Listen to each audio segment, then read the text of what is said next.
For the last half year, she'd been trekking to and from work daily, longing for a better option but recognizing this as her only viable path. Initially, the 10-mile daily trek to and from work posed a challenge, but after 6 months, it became routine. Mandy Jean Beasley, a typical 40-year-old American from Chicago, Illinois, was a devoted single mother to 2 boys, working as a waitress to provide for them. She had settled into a comfortable routine until one day, everything changed when she noticed a police officer following her.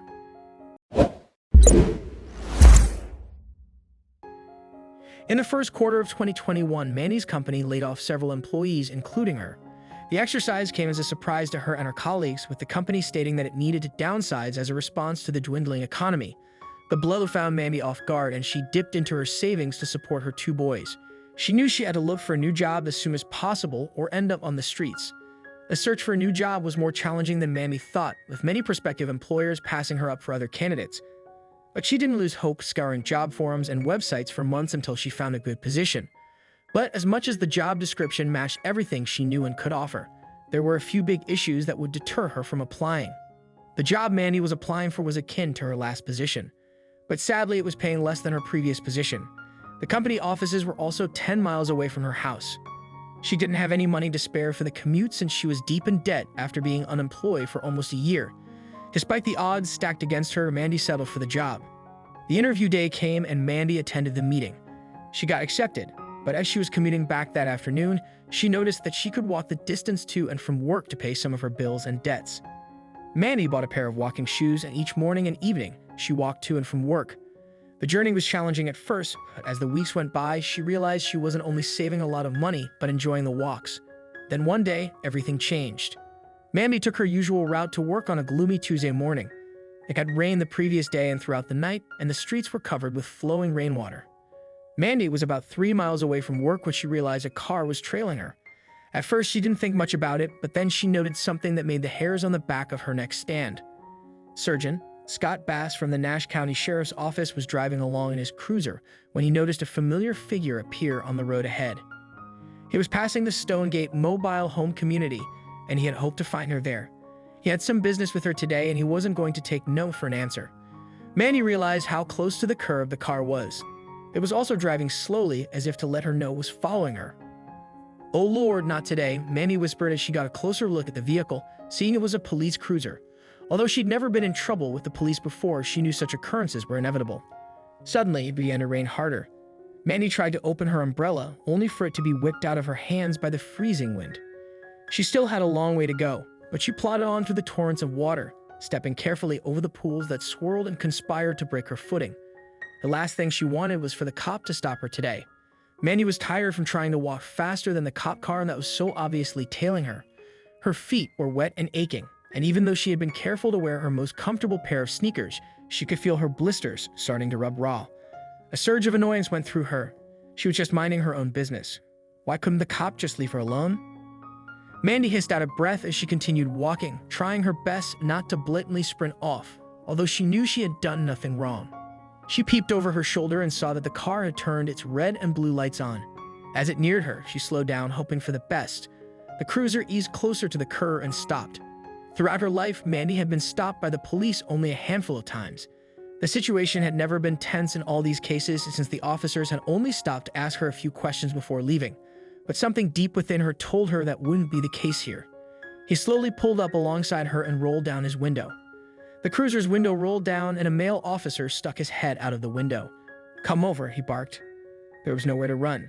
She couldn't ignore him any longer. Mandy had never trusted cops. She immediately feared the worst and her head started to spin. Was she really in trouble just for walking to work? But there was no getting out of it this time. Mandy sucked in a deep breath. She let it out in a slow exhale and stepped toward the car, noting its license plate and the words Sheriff Nash County emblazoned on its side. She heard the words entering her brain, but she couldn't quite grasp what Sergeant Scott Bass was saying. Then the words slowly assembled themselves into meaning, and her eyes widened with disbelief. Sergeant Scott Bass asked her to get into the vehicle and told her that she shouldn't be on the street. In a flood of stuttering and panic, she tried to explain to him that their livelihood depended on her getting to her office, but he didn't seem to be listening. Well, she was in the vehicle now, she thought, and she wasn't about to argue with the law. Her fate now rested entirely in his hands. Mandy sat in silence in the officer's car, wondering where he was taking her. She entwined her fingers and placed them over her chest protectively, and then let them fall into her lap with a sigh. Appearing nervous wasn't going to help anything. Was he taking her in for questioning? She glanced at him shiftily, but he continued to drive through the rain, his eyes on the road ahead. Mandy had not been at all comfortable with the situation. This man had just ordered her into his car after all, and she had stupidly complied. She should have run, she thought. That way she could have avoided all this trouble and gone to work like she was trying to do to begin with. But it was too late now. Her heart pounded in her chest as she forced herself to settle in. For Mandy, being in a cop car usually meant one thing: trouble. A grown woman, she had her fair share of brushes with the law, most of which weren't the best. She'd been through it all, from getting arrested because of mistaken identity to profiling. Her mind started racing as she pondered why the officer had picked her up. She wondered if she'd ever see her little boys again. Once bitten, twice shy. For Mandy, getting bitten had happened so many times that a situation should have been routine. She had spent a chunk of her life getting cuffed for reasons beyond her control. It didn't matter that she hadn't done anything wrong. The circumstances always seemed stacked against her. Seated in this cruiser, she knew she wouldn't be able to sweet-talk her way out of this. Sitting in the cruiser's backseat, Mindy's life flashed before her eyes. She remembered growing up in the local projects where crime and violence were the norm. Although her mom worked a government job, she had so much on her plate that they couldn't move to a less hectic neighborhood. In a place like this, trouble was never too far away. Mindy came from a house of 12 kids. Among that number were her 2 siblings, the rest being her cousins whose parents were either incarcerated, in rehab, or had passed on. Mindy witnessed her mom's struggles but knew trouble would eventually find them. When she was 7, her cousin Ricky brought trouble to their door, fleeing from the police and leaving a bag with her. The police raided their home, and though innocent, Mindy was unable to explain. This marked her first encounter with the law, setting a pattern of unjust arrests throughout her life. Determined to break free from this cycle, Mindy focused on her education, excelling in high school and college. Despite her efforts, she found the world to be unforgiving, with numerous unjust arrests continuing into her 20s. Each encounter with law enforcement reminded her of the harsh reality of her hometown. Her body would heat as her throat ran dry. She hated how her being reacted. But how could she blame it when nothing good had emerged from such situations? If only she knew how getting arrested would end for her this time. Mandy started trembling where she sat. She couldn't think of a reason why the officer would ask her into his cruiser. The rain was still pouring outside, which made her wonder, was the officer doing this to protect her from the downpour? That thought alone changed everything, although something within her screamed that there was more underfoot here. Mammy looked down at her watch as her anxiety got the best. She had an hour to get to work and hoped the officer would let her go by then. If he even was an officer. How many cases had she heard of criminals impersonating officers for nefarious reasons? Slowly and slowly, she realized that the issue was more dangerous than she thought. The minutes had been ticking by, and Mandy found it hard to see where the man was taking her. The windows were fogged up and the clouds hung low. The rain had started the moment she entered the cruiser. Now it had reduced to a slight shower, spraying her window with hundreds of droplets. Were these ominous signs a representation of her future? Mandy didn't know. Regardless, all she could do now was take heart and prepare to defend herself. More than anything, she hoped that this man was truly an officer. It was quiet as he drove, his eyes fixed on the road, which meant that Mandy had nothing to do but think, and she couldn't help but wonder what she should be expecting. Each second that dragged by pushed reason out of Mandy's head. Again, she found herself wondering if this man was an officer of the law or an imposter. If he was, where was he taking her? Why hadn't he said anything since she got into the vehicle? Was she under arrest? And if yes, what was she being arrested for? Mandy was starting to feel a little down. She was wondering why this was happening on that specific day. Couldn't it have occurred on a day when she didn't need to be at work? She hated being late and would have no idea how to explain a situation such as this to her boss. Heck, she didn't even know what the situation was. Why did this have to happen to her? Why couldn't this man pick on any other woman that was walking in that area? These were just some of the questions that were crossing her mind. She barely started her new job and could only imagine trying to explain why she was already late. That was now to make a good impression at work. If only she knew where the man was taking her and that she'd soon end up on the news. Mandy's lips dared to curl as she realized that she was worrying about her work amidst all this stress and pressure. She had so much riding on it that her very life slowly took a back seat. She needed to get her head back in the game.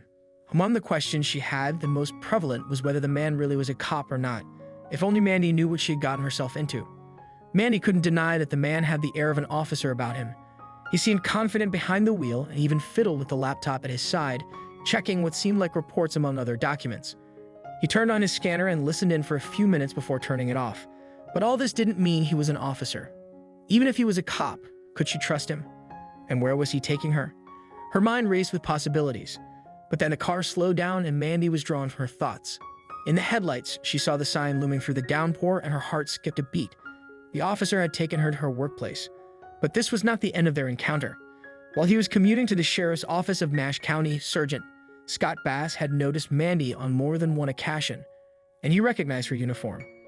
Sergeant Bass noticed Mandy walking the 10-mile route to work, a dangerous journey, especially in the impending winter weather. Concerned for her safety, he decided to intervene.